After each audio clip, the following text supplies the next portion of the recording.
Iya Mbah. Mbah siapa namanya Mbah? Kalian memang tidak bisa melihat saya.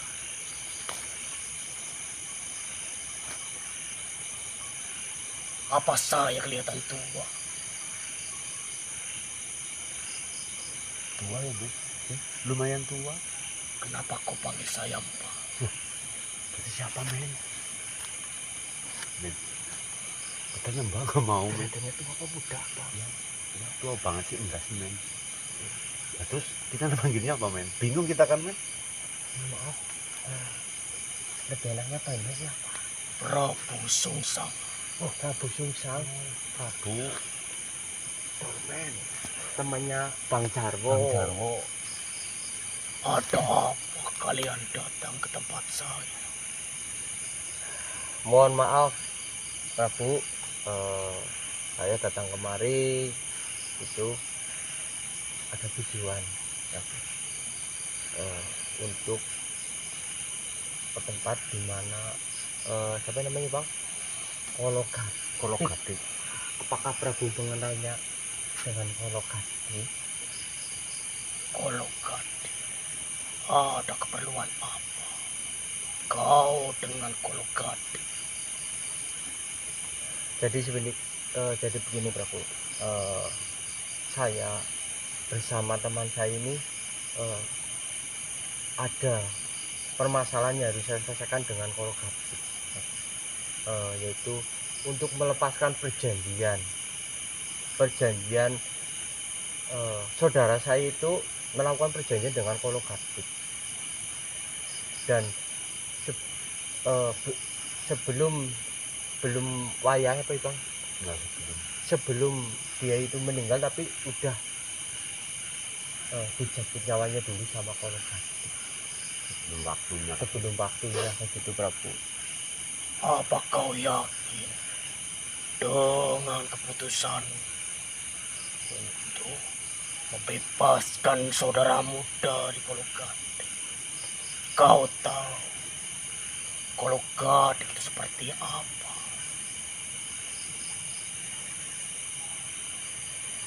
Dia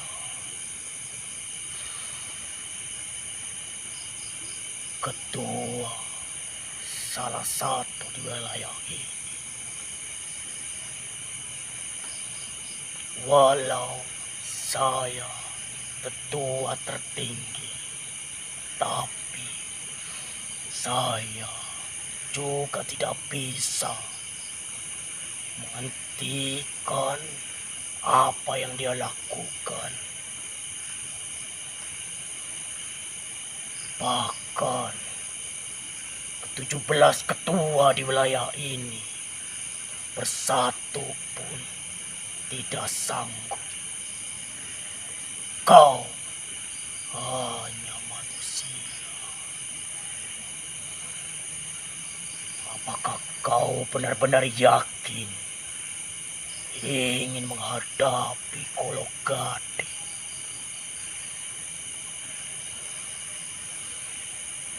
Jawab manusia. Kau yakin?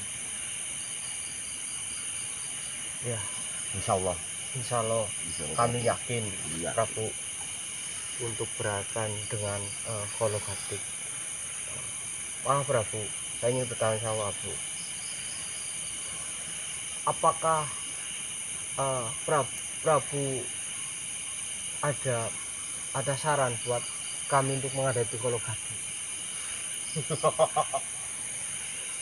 Kau benar-benar manusia yang tidak bisa mengukur kekuatanmu sendiri. Kau sudah yakin, kau sudah siap menghadapi Kolokati. Kenapa kau meminta saran padaku? Kami sebenarnya sudah yakin, Prabu.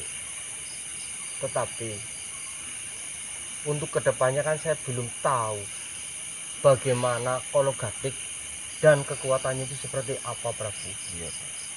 Kelemahannya di mana? Kan juga saya belum tahu. Makanya itu saya ingin bertanya sama Prabu. Mohon maaf, Prabu. Baiklah,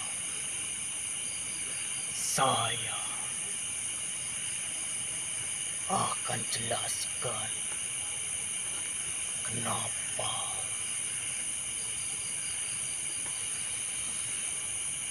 tempat wilayah ini terpecah menjadi 19 wilayah.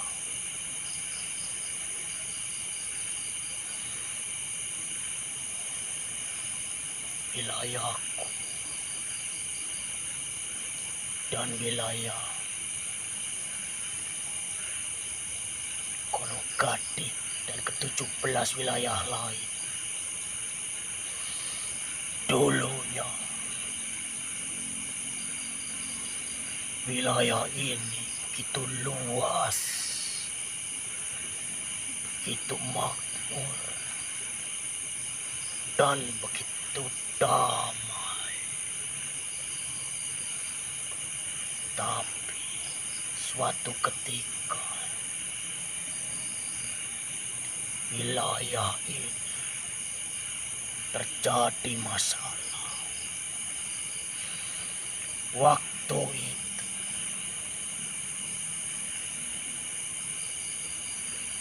wilayah ini dipimpin oleh Prabu Sanggalangi.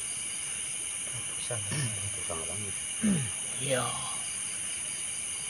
beliau pemimpin yang sangat luar biasa, memiliki kedikdayaan yang begitu tinggi, kebijaksanaan yang sangat besar, dan kesabaran yang begitu dalam. Peristiwa itu benar-benar mengerikan.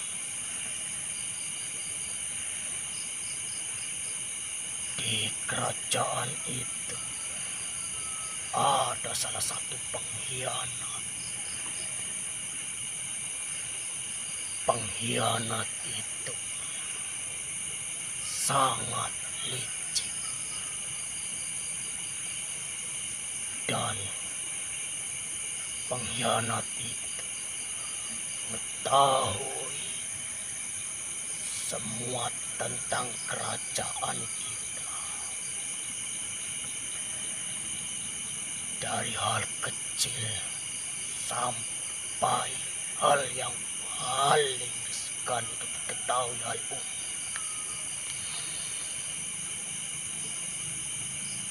Waktu itu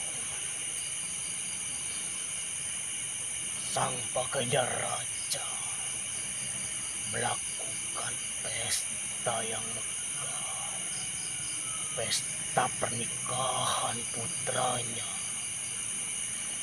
Putra Mahkota. Dengan pesta yang begitu mewah, yang begitu ramai, bahkan tetangga-tetangga negara kita semuanya hadir untuk meramaikan pesta itu. Tetapi di balik kebahagiaan itu tersembunyi bencana yang begitu luar biasa. Pengkhianat itu diam-diam menaruh racun di semua minuman dan makanan yang disediakan oleh kerajaan kami. Semua tumbang tak berdaya yang tidak mempunyai kanuragan mati seketika dengan tubuh terbakar hitam legam, dan yang masih bertahan mereka yang memiliki kanuragan tinggi, tetapi efek dari racun itu tenaga dalam mereka hilang semua.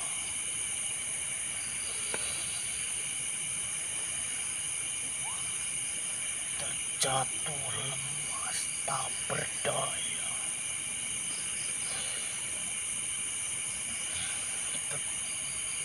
Di saat itulah terdengar tertawa bahagia keluar dari persembunyiannya. Pengkhianat itu memakai jubah hitam dan cadar hitam. Saya dan yang lain sekarang menjadi tetua wilayah ini yang waktu itu masih hidup.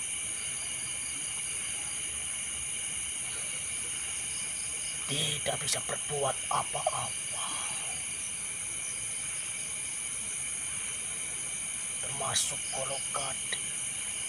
Dia pun terkena racun.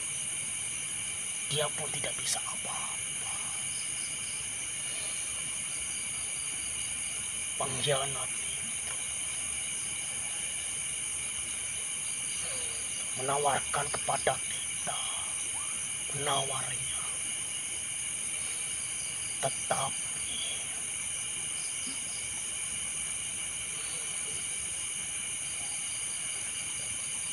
kita harus menjadi anak buahnya, menuruti semua peraturan yang dia buat, karena dia ingin menjadi raja di situ.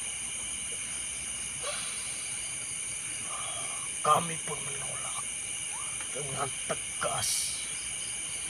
Begitupun Golokade. Kesetiaan Golokade di situ saya akui dia yang paling berani. Dia maju ketika sang pangeran mau dibunuh. Dia menghalang, tetapi apa daya, kita sudah terkena racun. Golokade pun dilempar. Pangeran dibunuh di depan mata kita semua dengan kepala terpenggal. Golokade menangis histeris. Kita ditanya kembali soal bagaimana tawaran dari sosok pengkhianat. Kalau kita menurut dan kalau kita setuju dengan persyaratan itu, raja yang sudah sekarang dia tidak akan dibunuh dan akan dikasih penawar, tetapi raja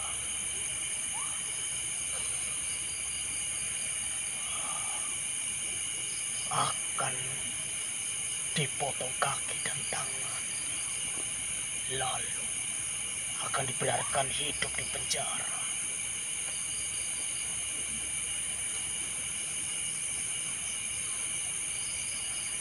Waktu itu kami tidak ada pilihan.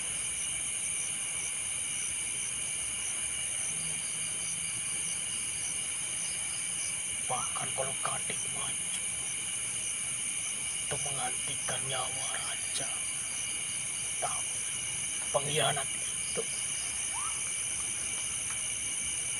tidak tertarik karena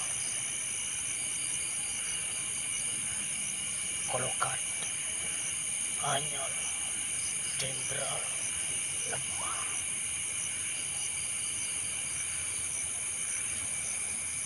Kami ditanya kembali dengan nada yang begitu keras. Kami gemetar, takut,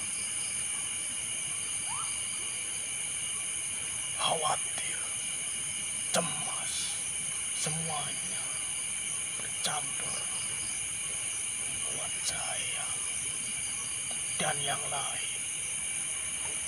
Bahkan hampir berhenti nafas.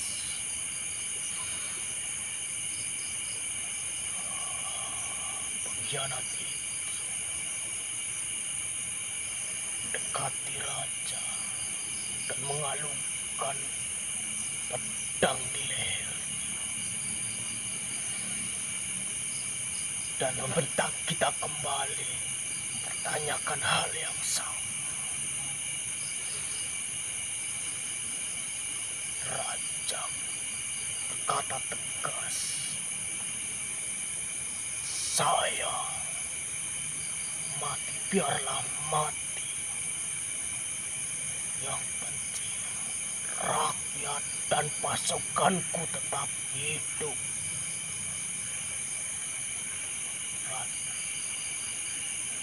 Jadi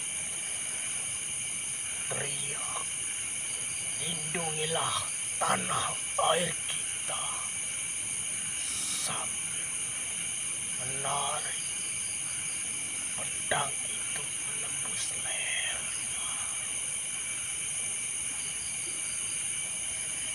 Kepala itu terlepas dari tubuhnya, bergulir di depan mata saya. Air mata kita semua tidak bisa terbendung lagi. Kita teriak, bahkan hampir suara kita hilang. Saya lihat kalau Kadek bahkan ingin ikut menyusul raja dan pangeran, tapi dicegah oleh salah satu dari kita.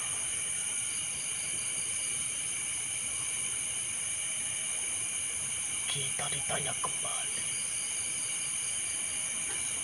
atau satu persatu kepala kita akan dipotong. Kita tidak menjawab. Kita hanya menangis terseduh-seduh. Kita hanya berteriak dengan tubuh yang lemah akibat racun dari pengkhianat itu.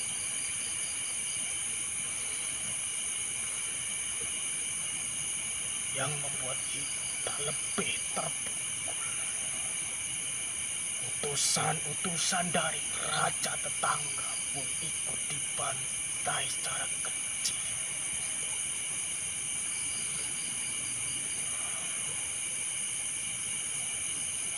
Tertawalah.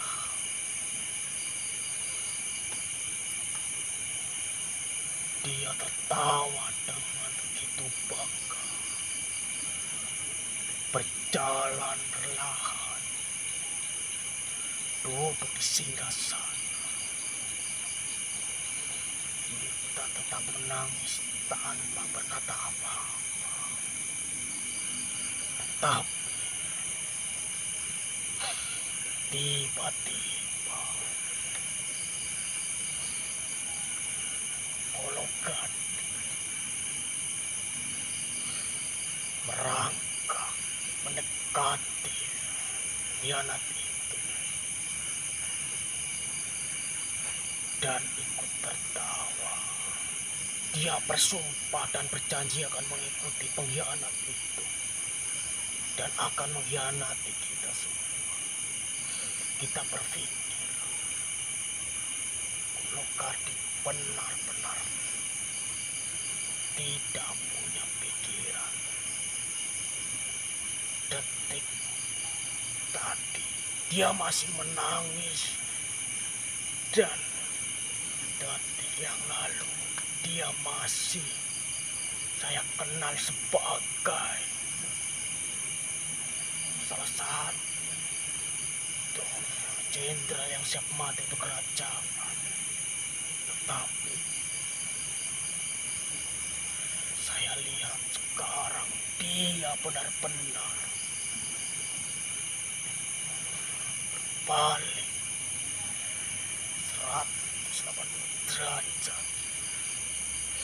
Dia memohon dan mencium kaki pengkhianat itu, meminta ramuan. Tetapi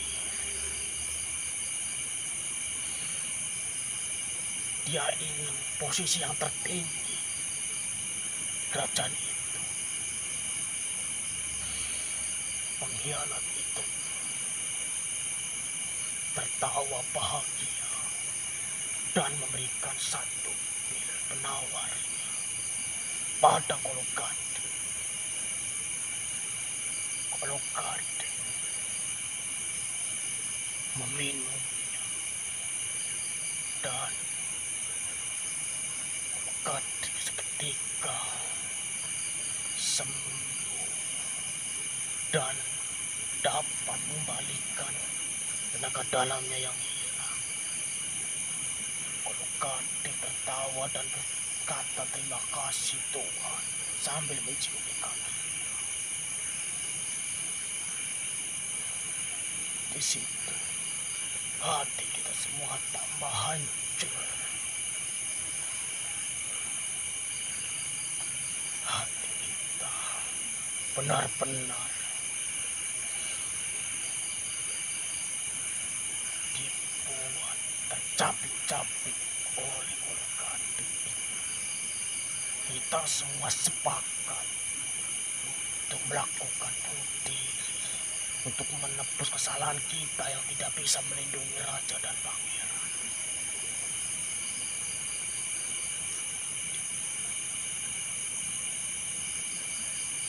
Kologardi pun tertawa dan berkata kepada kita bahwa kita manusia bodoh yang tidak bisa mengambil kesempatan, dan mengatakan hidup lebih baik daripada kematian.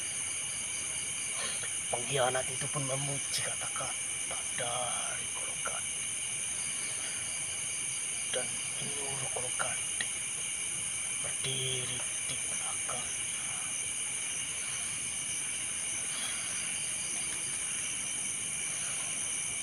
Kita sudah siap untuk melakukan bunuh diri.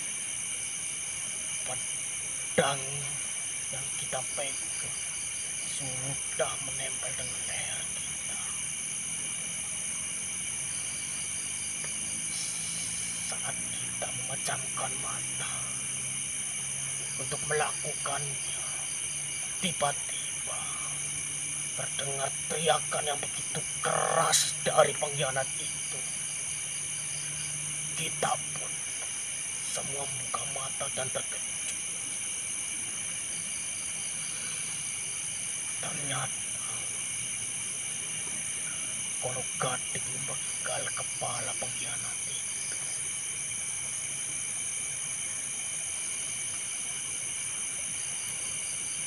Sayang, dan saudara-saudara saya semua terkejut antara percaya dan tidak. Antara ini hanya mimpi atau setelah kematian kita semua. Ternyata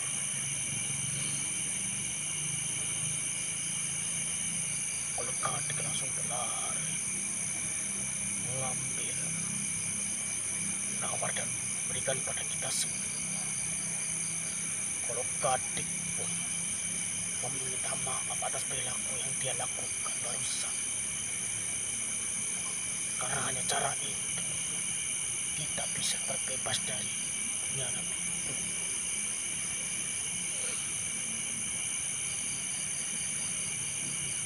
Kita di situ pun masih bingung antara ingin memuji atau ingin menyalahkan, di antara duka dan kebahagiaan semuanya terasa benar-benar hancur.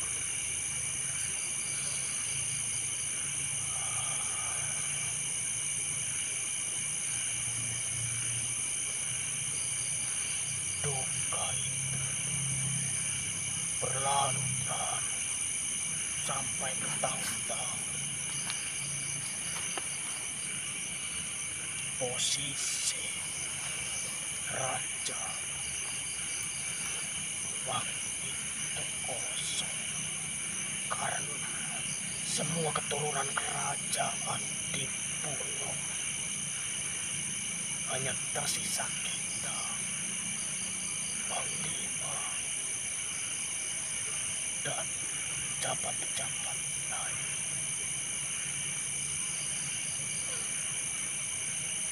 Dari petinggi-petinggi, 9 dari petinggi itu,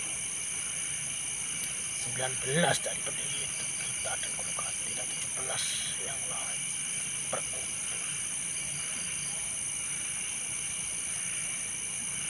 melakukan rundingan untuk memilih raja dari salah satu kita.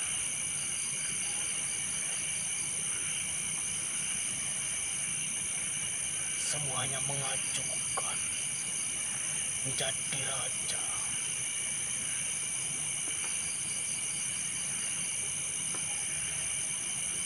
Di perkumpulan ini semuanya tidak berjalan dengan baik. Satu sama lain ngotot ingin menjadi pemimpin raja itu. Bahkan kalau Kadik pun ingin menjadi raja. Di situ kita berseteru, bahkan saling menghunus pedang.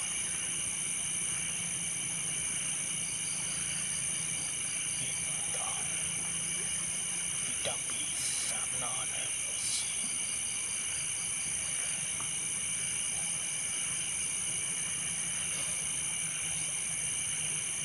Maka dari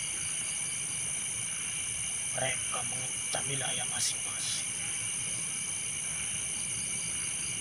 Saya waktu itu termasuk egois.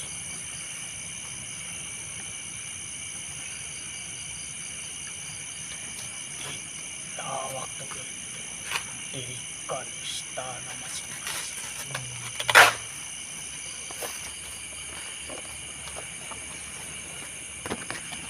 Saya waktu itu diliputi dengan keserakahan. Saya membawa pasukan yang begitu besar.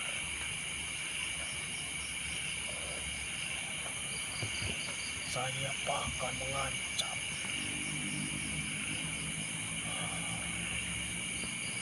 18 wilayah untuk menyerahkan wilayah. Kita pun saling berperang. Tidak ada hasil, tidak ada kemenangan dan kekalahan. Selalu jatuh korban dan korban. Pada akhirnya kita melakukan rundingan kembali, melakukan perundingan yang kedua kali. kita tidak akan pernah menetapkan suatu raja di wilayah ini,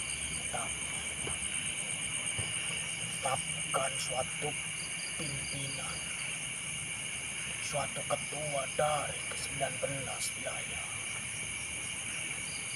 untuk mempertengahi pertikaian ini. Semua menunjuk saya sebagai ketua untuk menjaga perdamaian ke-19 wilayah. Tetapi kalau Kadek tidak setuju, dia mengumbar jasa-jasanya, dia mengumbar dan membangga-banggakan jasa-jasanya. Tetapi tetua-tetua yang lain tidak setuju, karena kalau Kadek memiliki dua kepribadian yang sangat mengerikan, makanya banyak tetua-tetua yang tidak setuju. Disitulah sifat kepribadian kedua dari Kadek keluar. Dia tidak ingin bersatu dengan kita. Dia menciptakan kerajaan sendiri, mengumpulkan pasukan dari bangsa manusia dengan cara yang kecil. Kita berkumpul kembali yang ketiga kalinya untuk melawan Golongan, untuk menghentikan tindakannya yang tidak benar itu. Tapi apa daya, kita kalah dengan pasukannya. Pasukan sekarang benar-benar luar biasa. Kadek tidak bisa dihentikan. Perangan itu, waktu itu sangat luar biasa. Dari pihak kita dan pihak Golongan tumpahkan banyak korban.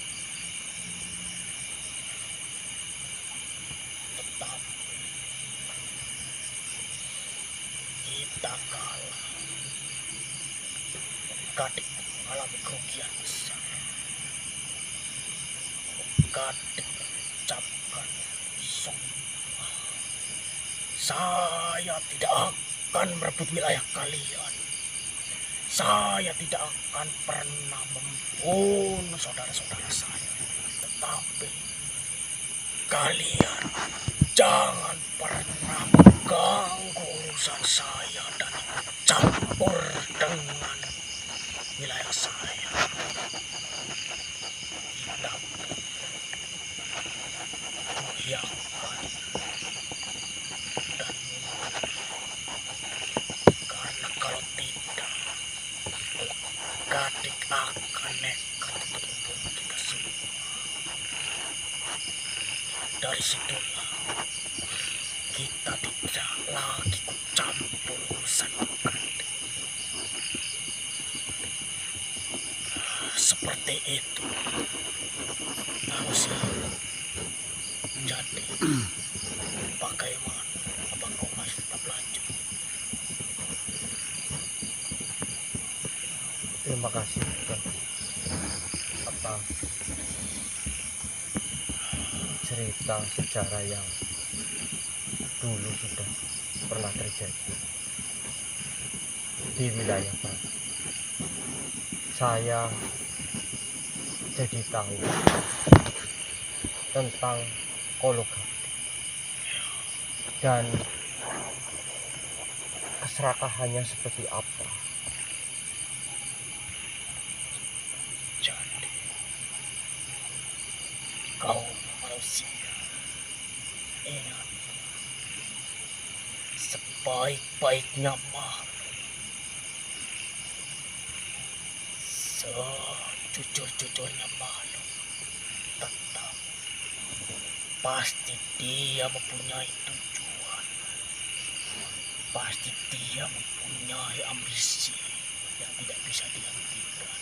Bahkan dia akan rela melakukan apa saja, bahkan mengkhianati seorang saudara, mengkhianati kawan, mengkhianati teman sendiri demi tercapainya tujuan itu.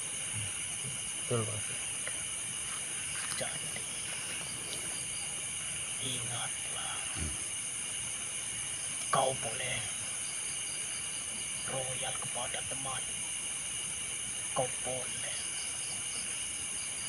setia kepada teman, tetapi tetap berhati-hati. Jangan sia-siakan hidup. Takutnya suatu saat teman itu mengkhianati, meninggalkan, dan membuatmu kecewa. Bersiaplah, penting itu mental, agar suatu saat orang kepercayaan atau topangan itu akan meninggalkan, biar kau tetap hidup, biar kau tidak buntu berpikir. Kau boleh jalan di jalan lurus, tapi kau harus menyediakan jalan yang lain. Apabila jalan itu buntu,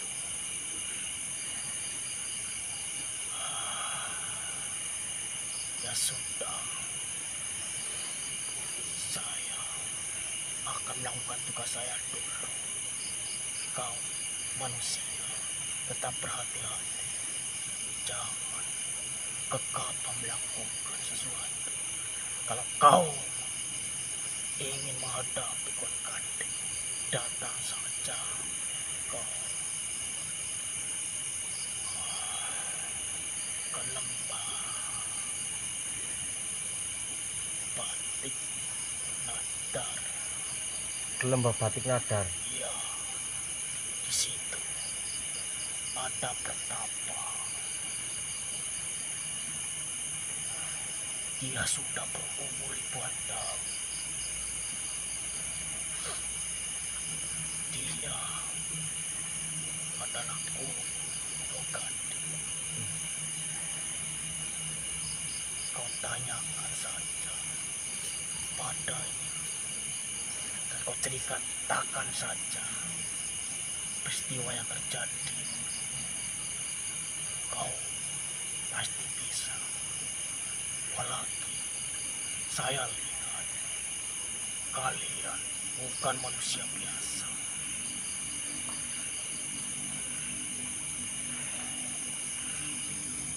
Iya. Apalagi raga yang saya masuk, itu pesan energinya. Bahkan di tubuh ini dia bisa menyesuaikan dengan wujud saya. Dia bisa mengendalikan energinya agar saya bisa menguasai tubuhnya dengan begitu mudahnya. Baru kali ini saya menemui manusia seperti ini. Dan jagalah kekuatan kalian, perbuatlah untuk kebaikan. Baik Bro. Saya pergi dulu. Ya Pak. Terima kasih Bro. Terima kasih, Bro. Salam. Waalaikumsalam warahmatullahi wabarakatuh.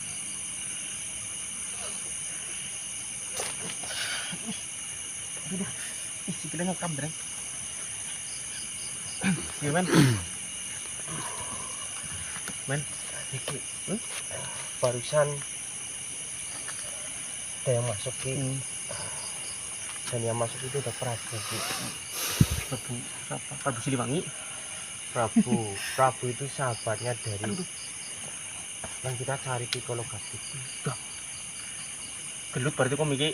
Yang enggak. Terus? Dalam Gelut. Prabu itu dilihat dari bicara istilahnya udah memberikan informasi tentang sejarah hologastik dan ke 19 wilayah.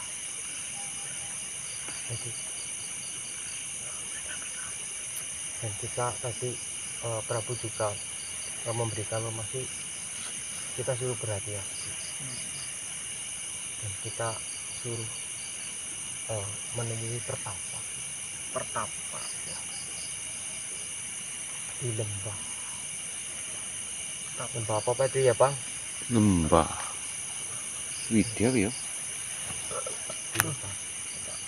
Pertapa itu adalah gurunya Gurunya Kologati. Kologati. Lembah apa gue? Lembah Widya ya. Saya juga terima kasih bersama Prabu sudah memberikan informasi seperti ini. Masih semutan. Ya udah lah, kita lanjut dulu. Jadi, Ya Allah, ya Allah.